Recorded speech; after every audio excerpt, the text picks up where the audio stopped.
Hi, Shane Ray here, host of Central Indiana Today. We're going to be visiting with Tom Downard and our folks at the Avon Chamber of Commerce to talk about Ribfest, whatever else we can fit in there, so stay tuned, okay?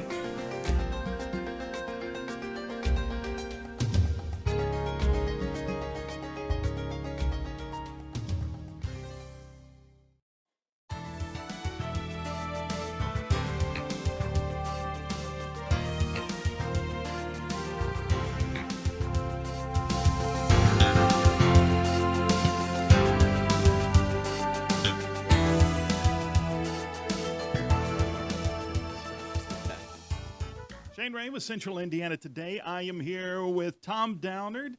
He is the executive director of the Avon Chamber of Commerce. In case you didn't see that, we had that flown in special from. Just kidding. How is Tom today? Tom's doing well, thanks. Great, glad to hear it. Now, we have lots of things to talk about. I'm not for sure if you've actually been on Central Indiana Today since we've been on the FM. If you have, it's been just a short stint as yourself. I know you've appeared with other chamber directors here in the county. Tell everyone a little bit about the Avon Chamber of Commerce. Oh, it's a business member organization. We're 240-plus members strong. Very vibrant and exciting group. And as a chamber, it's our task to make sure that we can help promote those businesses and support them in any way we can. Yeah. Now, you, unlike maybe some chambers throughout the country, you get along great with the other chambers within the county, right? We do. As you know, others may not know, but we get together and on a monthly basis and share ideas and so forth. We try to collaborate on county-wide things, and to this point we've had nothing but a tremendous working relationship. Yeah. Now, some of the big events that the Avon Chamber is responsible for, besides the one that you're involved with that we're going to talk about a little bit later, what are some of the things that go on throughout the year with the chamber? We have, as all chambers do, or most chambers do, we have to raise funds to continue to keep our doors open and those kinds of things. So we put on an annual golf outing that we have. This year we're moving to a new location. In the past 20 years we've been at Prestwick Country Club, but we've moved this year to Country Club of Indianapolis, which is a very beautiful and long-standing country club, very well recognized and so forth. So we hope our membership's going to enjoy that. So that's one. Another that we do is our annual dinner auction that we just have a lot of fun with. It's a dinner and an auction, obviously, both silent and live. But this year we changed the format up a little bit, and we did some karaoke, an 80s theme, as you know. And I think our membership had nothing but a great time, and it also allowed us to raise some money to continue our efforts in the community. One cool thing that you do each year is you auction off a table for the luncheons. Right. And they always remind everyone what the benefits of buying that table is. Yeah, it's kind of a ongoing funny, if you will, each year, but whoever wins that auction bid has a special table recognized at each of our chamber luncheons, our 10 luncheons that we have throughout the course of the year, and they're allowed basically to get in line and eat first. Yeah. And it's kind of a neat little thing. Yeah, two things. One, for all the folks watching and listening, you want to be sure to make friends with whoever buys that table. That's first thing. And then second of all, the Avon Chamber has great caterers. So you're always trying to get up to that table as soon as possible, right? That's right. That's right. We're we do it somewhat different than some of our counterparts here in the county do. But our restaurants that are chamber members have the opportunity to come in and serve lunch and show off their food and the things they have going on in their place of business in our 10 lunches. So we those spots fill up pretty quickly. Yeah. We have everything from, as you know, Olive Garden, Texas Roadhouse, Longhorn is coming on board this year with us as well, Chick-fil-A, and then Big Earl, who is a great caterer for us and has done a lot of great things. He's one of them as well. So kind of changes up the flavor each month, and I think our membership really enjoys that. Yeah, absolutely. And these all take place at the American Legion. They do. New facility. New facility. Mike and his crew do a fantastic job supporting us and helping put on our chamber lunches. That transformation that we've or move that we've had going over there has been tremendous. We're very fortunate. Yeah. Let's talk a little bit about what's coming up at the end of this month. It is known as Hendricks County Ribfest. Tell us a little bit about it. Well, it's an event that's coming on its 14th year now. Next year will be our 15th, so we're going to try and do something even bigger. But it has grown tremendously. We anticipate a crowd of anywhere from 10,000, 12,000 people in a 6-hour period of time. Our event is on a Saturday, June 30th, as you know, at Kingsway Christian Church in their fields to the west there. It has been a tremendous location for us given the large crowds that we get. We have not only Kingsway's parking lot to park cars in, but also Sycamore and Avon Middle School North, and we fill those lots up every year, as you know. And we appreciate your affiliation with us and helping us through that event the day of. But it's a tremendous event. It's got everything. Our residents, not only in Avon, but I think throughout the county and beyond, come to that event. A lot of fun things going on. Yeah. As much as you'd like to be able to say it's all chamber, it's not. There are other places involved. Of course, one thing is, thankfully, we're going to be there for the third year in a row, doing a live remote during Ribfest. Also, you're working with the Avon Parks Department, correct? Correct. And of course, also when all of that's over and all of those cars start leaving after those great fireworks, Avon's finest are out there directing traffic. And it's always hot, but everyone's there with a smile on, doing their job. I think that's a great testament not only to the chamber, but also to the town of Avon. Right. I mean, we have, I've never seen, 10,000 people leave an area in such a orderly and quick manner. Right. Our police department does a tremendous job in crowd control and traffic control. They were there with us the entire event, helping us along through that process. But to your point with regards, it is not just a chamber event. Our Avon Rotary Club's involved, Kiwanis clubs, a lot of churches and nonprofit organizations are involved. To put on an event of that magnitude, it takes that collaborative effort, and we're extremely fortunate in the town of Avon to have those groups that help us through that process. Yeah. Of course, Balloon Glow is going on this time as well. You have live music, not Correct. to mention all the food. Yeah, of course, we'll have plenty of rib vendors again this year selling good pulled pork and beef brisket and baby back ribs. And they'll be vying again for the best, for the awards of best sauce and best ribs. But we've also got some other dessert vendors and so forth. So there's a little bit of something there for everybody. But to your point, the Balloon Glow is back. It's been a huge hit. People can go online to avonchamber.org and go to our Ribfest page and sign up if they'd like to take a tethered ride. There is a cost associated with that, but we have some 300 spots that sell out every year. So if people are interested in doing that, get them early. Get your tickets early. Please go online and get that. Those are available now. And then, of course, the one change that we've done to our schedule of events this year is our rib run that we have. Both for kids as well as adults. We have a kids run and then a 5K run sponsored by IU West Hospital. We've changed the time of that. In the past, it's been somewhere in the 4 to 7 o'clock range. But what we've done is because we've learned through the process that those runners like to run when it's cooler in the morning. Imagine that. Than in the afternoon when it's 85, 90 degrees. So we've moved that to the morning. That'll kind of kick off our Saturday of events. So we'll have that in the morning, and then everything else as far as the day kicks off at 4 o'clock. Yeah. Now, you want to do something big for next year. Just think about this. All-vegetarian rib fest. What do you think? What do you think? Huh? What do you think? We'll have to work on that. Okay. We'll have to work on that. Get your people on that. That's right. I'll have my people start working.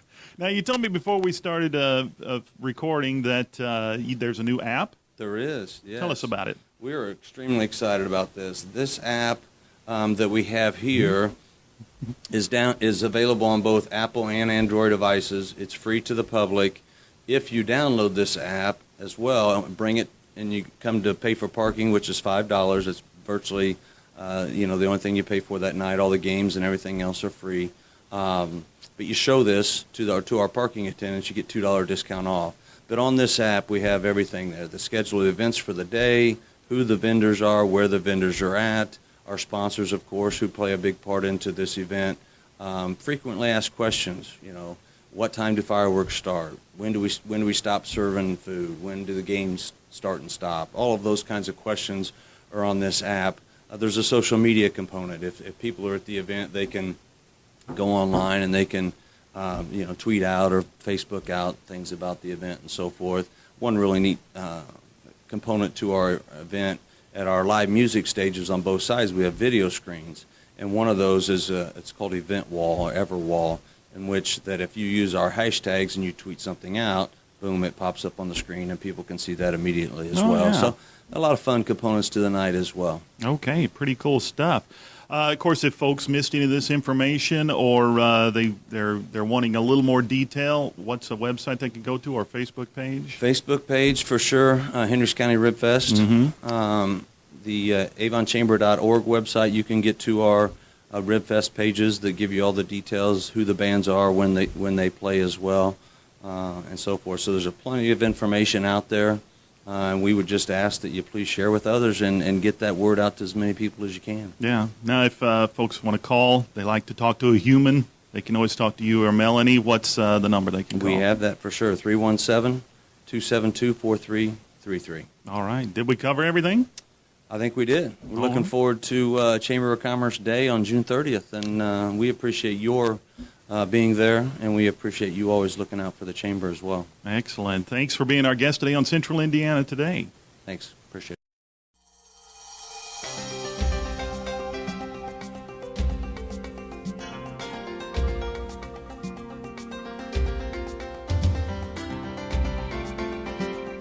Now we're going to get on the phone and talk to our good friend Eddie Deezen. Eddie was in the movie Grease, and that's specifically what we're going to be talking about. But he's also a voice actor who is well known for the know-it-all kid on the movie Polar Express, and also the voice of Mandark on the old Dexter's Laboratory series, which I happen to love. Lots of other stuff, like the movie 1941, and he was in War Games, and just, Google him. There's a whole bunch of stuff there. And we're going to talk to him on the phone about the 40th anniversary of Grease. Hello? Eddie. Hey, Shane, how are you? I am dandy, sir. How are you? Great. On the phone with me, I have our good friend Eddie Deezen. How's Eddie today? Hey, great, Shane. It's good to hear from you. Good talking to you. Good to talk to you, always. Hey, bud, you have a busy schedule right now. Of course, we're going to be talking about Grease and some of the stuff you have going on with the 40th anniversary and some appearances. It's coming up very soon. But first, we want to remind everyone that you played the part of Eugene in the movie Grease, right?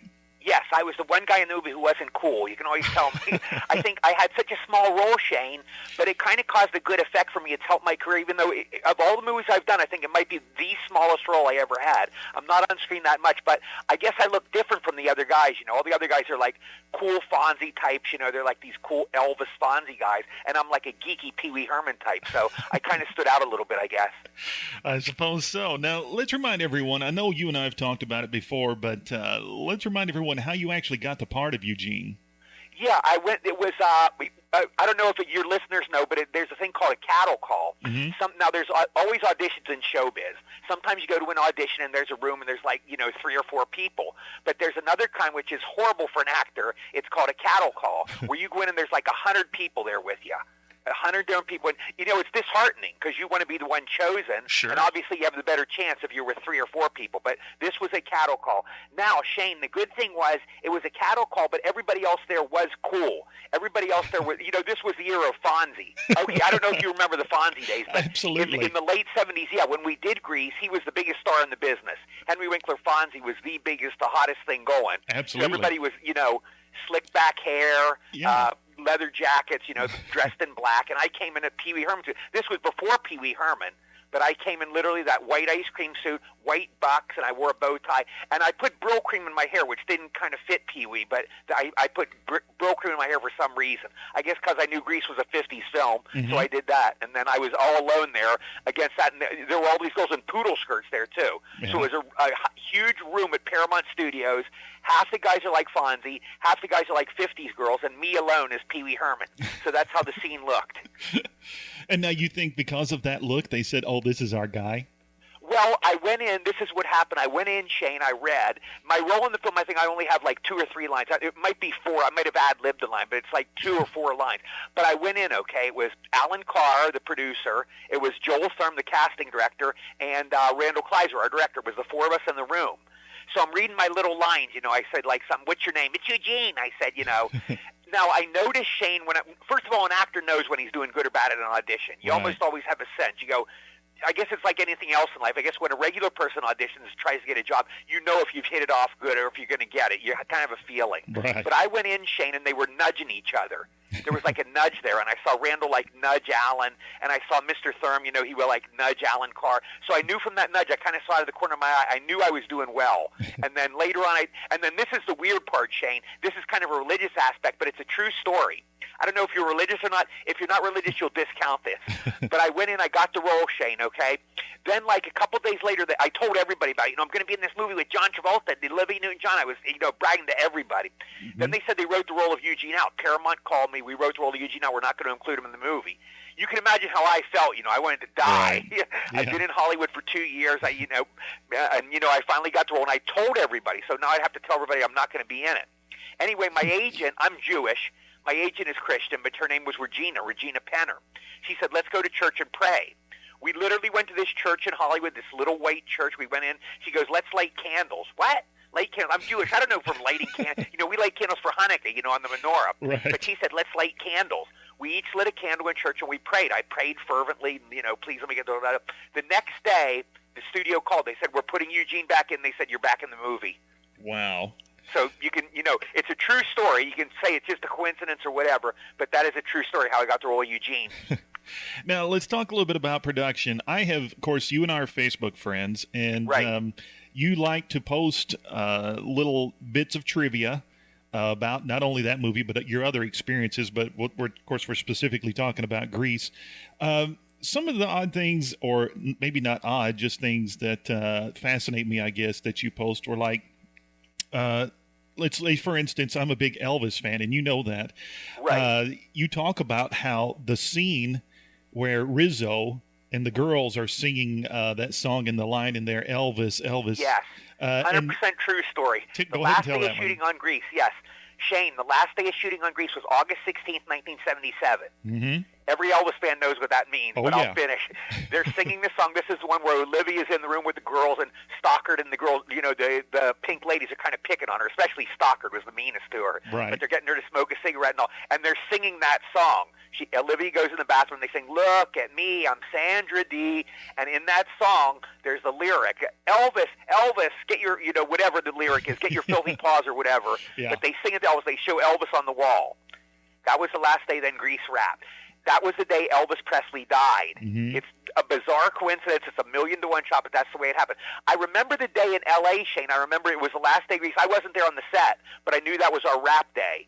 Mm-hmm. And it poured down rain, I remember that day. I heard on the radio Elvis died, and it just started gushing. The rain poured, and you think, is that a coincidence, Because Elvis died, but we had a huge rain. And, there's not many of those in L.A. Right. But we had a huge rainstorm. Then I went down and I started talking to people in the building. I was kind of in a daze. I go, Elvis died. Nobody would believe me. They go, oh, come on, very funny, I go, no, I swear, Elvis died. Oh, yeah, right, Then I went to our manager, Elvis died. Oh, Eddie, stop with your jokes. Nobody would believe me when I told him Elvis died, but because I guess it was so real, Elvis was so much bigger than life, Right. But nobody would believe him. But that happened in Grease, and that happened in true life, yeah. You talk about, you've said on some of your posts, and you've said with me in the past about how the cast all got along great for the most part. And yes. You talk about how kind John Travolta was to you. Absolutely. Nobody was ever kinder than me and John Travolta. He was the nicest actor ever. Yeah. You've also mentioned a few years ago, I guess, you went to see Olivia Newton-John in concert. Yes. And, of course, she knew you and introduced you as Eugene. We were in Vegas. Yes, we We were in Vegas. It was 2014. Olivia was singing, and I love her. Yeah. So she comes out on stage. She waves at me. It was one of those you ever had where somebody waves at you and you look behind you don't know if they're waving at you. Now, of course, she was waving at me, but I was so surprised by it. The room was kind of dark, but I think my manager or somebody had told her I was there. So she said, and then she said, one of my favorite people's here, and I realized this sweet, lovely girl, Olivia. Like I said, as nice as John was, Olivia was just as nice. Yeah. They were just the nicest two ever. But she said one of my favorite people. Then anyway, she's singing and singing. She sang for about her. Then she goes, one of my favorite people here. She called me up on stage. I went up. I got to hug her. I said, you're just as beautiful as ever, which was true. Yeah. Olivia's just as beautiful as she was when we did Grease and just as lovely as a person. She called me Eugene a couple times, and I kept correcting her Eddie. And she's so sweet. She said, I'm sorry I call you Eugene. I go, everybody does that. Don't worry. I've been called Eugene 20,000 times over the years. Yeah. But we went up, and then she took us back. I was there with my mom and my manager and his girlfriend or his wife. She took us back in her dressing room. We got to meet her, and they got to meet her. We talked to her. We caught up. Posed for pictures and all, and it was a wonderful night. Yeah. She made it so special. I love her so much. I can't tell you how much I love Olivia. Yeah, and it's great news that she appears that she's getting her health back now. Oh, God bless her. I've prayed so much for her. I hope so. I want her around forever. I just love her. Yeah. So her cancer is in remission? That's my understanding. She's at least getting healthier, and she's trying a natural approach to it as opposed to the hardcore chemotherapy and stuff like that. Right. And Interesting. Okay. Good. That's what I hear anyway. Okay. Some Thank other you, things. Shane. You give me good news. Thank you. Oh yeah. Some other things that happen, that you and I have talked about. Of course, you're a pop culture trivia expert. Right. And also, you like the old TV shows and things like that. You got to meet Sid Caesar, and you said he was a little different. Yeah, I would ride home with Sid Caesar every night. I was such a schmendrick, such a schmo in my early days in Greece, okay? I would literally take the bus to the set. I was in Hollywood in my little apartment, I was getting scale, and I'd literally take a bus. I'd get up, Shane, about 4 in the morning. And, on the set, you have to be there early. Right. So it was literally, I'm not kidding you, it was like a 3-hour bus ride. I'd have to take a bus to Venice, California. I was in Hollywood, so that's like a 3-hour ride. The bus stops and stops. So but you're 20. When you're 20, you can do anything. You're healthy, and it was my first movie. Sure. So I take the bus for 3 hours there. Anyway, this is how I went to the set. It's just a little divergence from what you're saying. But anyway, I would take the bus to the set every day. It was a 3-hour ride, and I did it for a while. Then I got into makeup one day, and I'm talking about taking the bus. So Dennis C. Stewart, the mean guy, the villain who plays Craterface, right. He has the race against Sean. He said, you take the bus? I go, yeah. He goes, not anymore. I'm giving you a ride every day from now on. So Dennis would come and pick me up in the morning every day and take me to the set. He was that nice of a guy. His face, was all cratered and marked up, and he looked like a villain. Right. But that belied what Dennis Stewart was. He was actually a really, really nice guy. So that was my ride to the set every morning. Anyway, going home at night, I would get a chauffeured limousine with who? Sid Caesar every night. Now, our driver was named Kirk. It was either Kirk or Kurt. I always forget which. But Kirk comes over to me the first day. He goes, don't talk to Mr. Caesar unless he talks to you first. So I'm like a little idiot, okay, fine, da-da-da. So Mr. Caesar would sit in the front seat. I'd sit in the back seat. Mr. Caesar was a smart guy. I mean that literally. He was very intelligent. We would ride home, we'd wind up, he'd drive into these winding hills. Mr. Caesar lived way up in the hills of Hollywood. So he'd take this winding road up to his hills and drop Mr. Caesar off. Then they'd drive me home to my little $400 a month apartment, my crummy apartment. Yeah. But anyway, Mr. Caesar would pontificate every night. He'd talk about history. He'd go, the Goths would invade the village and the Visigoths would come and they'd be at war. And he'd talk about this intellectually. And I thought, God, what a smart guy. And he'd pontificate all his opinions. And I just sit in the back, I obeyed and I wouldn't listen. Sure. So one day, Mr. Caesar turned to me. He goes, oh, you're the water boy, huh? And I said something smart or idiotic. I go, is it okay if I talk now? I said, or something like that. Oh. I said something really stupid because I was so surprised Mr. Caesar even talked to me. Sure. But I said that, and then Mr. Caesar turned around and he started pontificating. That was the only time I ever talked to Mr. Caesar.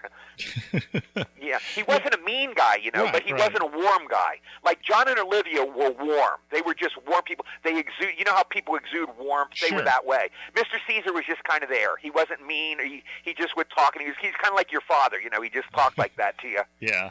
Yeah. Now let's fast forward to modern times. I guess you could say you've been on autograph sessions. What do they call them? The signings at Yes, movies? the signing shows. Yes, I do that circuit. I love doing them. In fact, they got a couple coming up. Yeah, and we're going to talk about some of those.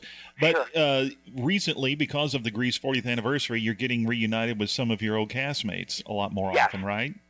We had one, Shane. We did one at Chiller Theater a month ago in April, the end of April. And, of course, John and Olivia, we were hoping they'd do them. Yeah. And everybody asked me that. They go, are John and Olivia going to be there?